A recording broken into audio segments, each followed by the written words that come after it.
Hey everybody, Fishman here. Welcome to another video.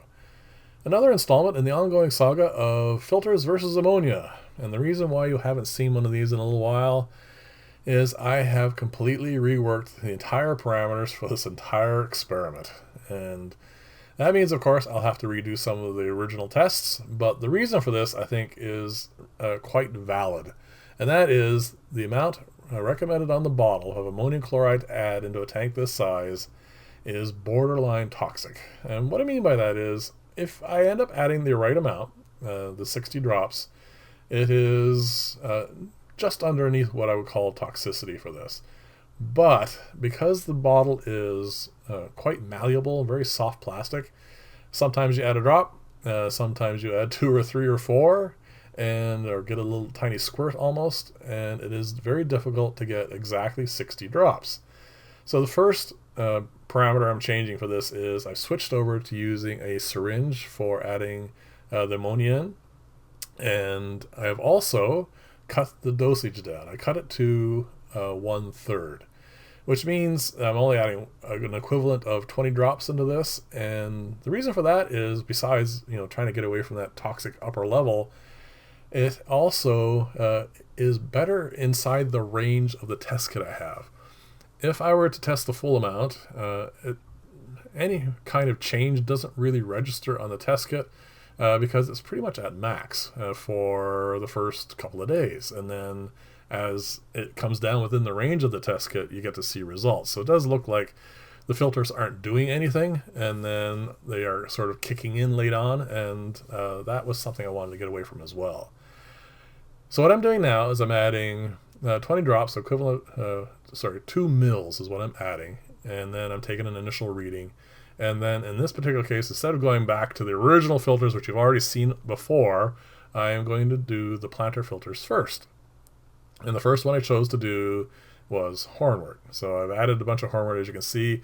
This snapshot here, the freeze frame, is after 5 days being in the filter.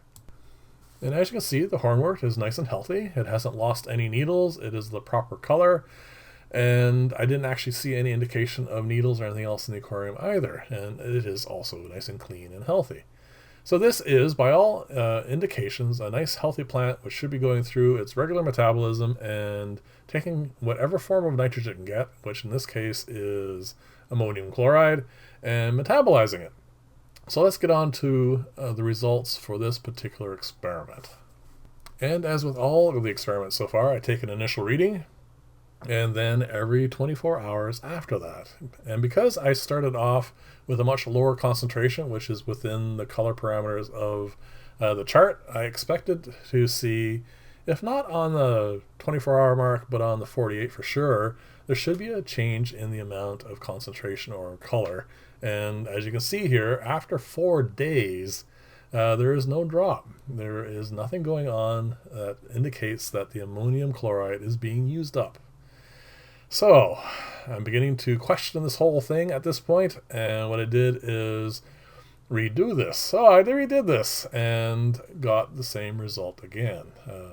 Apparently hornwort, or the particular hornwort that I'm using, or the plant I'm using, or whatever, is not using up the ammonium chloride, either because it is not as fast a grower as I thought, or some other parameter. So instead of resetting this whole thing and trying out a different filter, I decided to switch over to another plant. So what I did instead is I took a bunch of Java moss, which I have a fair amount in the fish room. Now, I don't consider Java moss to be one of the faster growing plants, but it is a good grower, and it has one advantage, I think, over a lot of others, and that is there's an awful lot of mass there. A lot of plant leaves that the water has to go through, and a lot more chance for the ammonium chloride to run into, hopefully, some metabolism. So I didn't bother taking an initial reading because at this point I was getting kind of concerned that this is going to work at all. And again, I was trying to conserve as much of the test kit as possible so I can get on to other experiments as well. So I took one at 24 hours, and as you can see, it is comparable to the hornwort one that I did in the beginning. And again, I'm using a syringe now, so the consistency should be as much as I can make it. So I started taking readings every 24 hours. And that is that part of this has remained constant. And I did get some interesting results. Finally, I was getting kind of concerned, but after I saw the 48-hour result, you can see there is a drop off in color. And at this point, I was getting, say, okay, this is something that is viable. It is going to work. And I think there's something with the hornwort. And actually, there may be something also with the Java moss, but I'll get to that in a little bit. I think plants need to settle in and do their thing for a little while before they start growing. And as you can see here, by 72 hours, it is crystal clear. It is all gone, and that is, again, within expected parameters for this entire experiment. So, as with the hornwort, what I did next is probably the most interesting part of this, and it is unfortunately still ongoing at this point.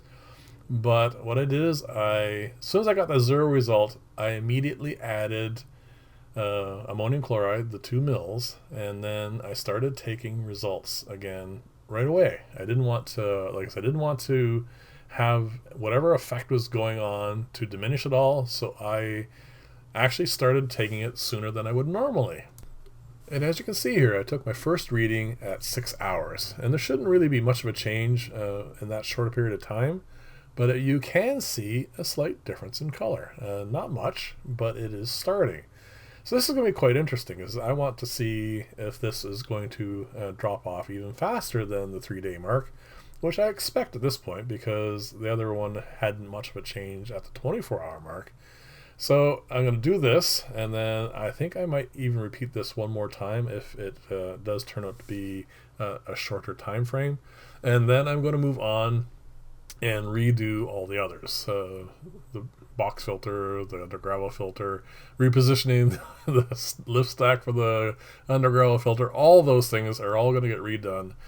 And in the next video, I'm going to probably give you consolidated results for all the experiments that have gone from here and before, but with the redone test lines, like with the smaller amount of ammonium chloride, but also the amount that is consistent, like with the syringe instead of trying to add drops and count and all that sort of stuff. That part was actually something I should have changed right from the very beginning. I did notice that, like I said, that bottle is really soft. So whenever you try to add a drop, you do sometimes get more. And again, you can always, of course, just lose count. So that is my plan going forward. Like I said, I'm going to redo this one more time. And then actually, if this does turn out to be something interesting, like a really short time frame, I might redo the hornwort one again first. So this may take a little while. The other tests should be done in relatively rapid succession. Even with the much higher concentrations of ammonia, the box filter, the 2-stage box filter, and the undergravel filters all managed to take care of it in the 3-day parameters. So if, like I said, this turns out to be much shorter, I will be able to get through that a little bit faster, hopefully. Like I said, I'm only adding 2 mils instead of an equivalent. If I were doing like the drop versus a mil equivalent, instead of adding 6 mils. So that should make quite a difference.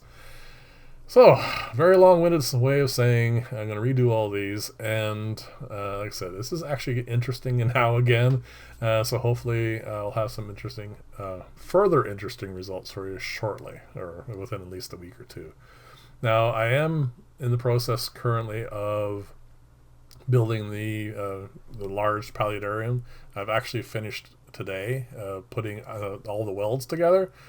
So hopefully on Friday I'll have a video for you on that, and then again, there's so many things going on that I don't think I'll have any shortage of doing videos for quite some time. So I will try and hopefully keep this all interesting for you. So leave comments, let me know what you think was going on here, and as always, thank you very much for watching. I will see you in the next video, and bye for now.